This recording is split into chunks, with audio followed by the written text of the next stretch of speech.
In less than a year, Niger is now one of the biggest, the fastest growing economy in Africa because of Revolutionary Act. So all these clowns that have colonized us don't need anything.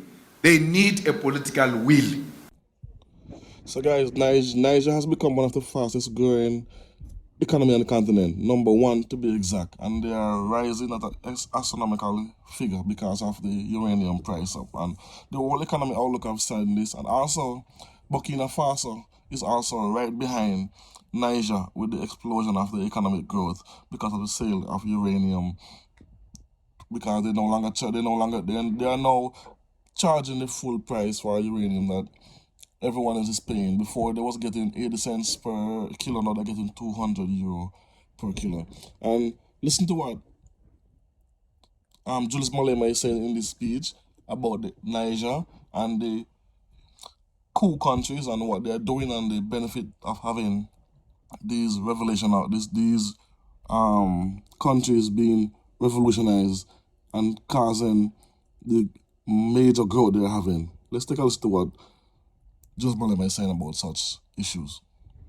Look at what they do in Niger. They take over through a revolutionary coup, remove the French puppets, remove the French, and then increase the price of uranium by huge percentages because France was stealing it and buying it with low amounts of money. Then the boys come and say, no ways, you're going to pay market price. As a result, in less than a year, because of political decisiveness, that's what politics can do. In less than a year, Niger is now one of the biggest, the fastest growing economy in Africa because of Revolutionary Act. So all these clowns that have colonized us don't need anything. They need a political will to say, this is us, this is where we stand. You either like us or don't like us. But we are not going to trade with people who disrespect us.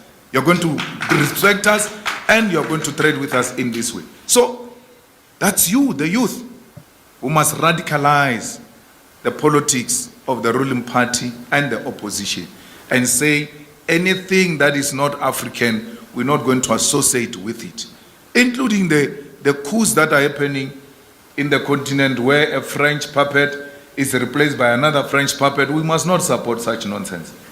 Like it happened in Guinea, Conakry, where a president is removed. We thought, oh, maybe there's something, only to realize there's another puppet of France who's coming to take over the country without introducing anything drastic and revolutionary to turn around the Guinea-Conakry, except to say, no, that president wanted to increase his years in office. That's why we stopped him.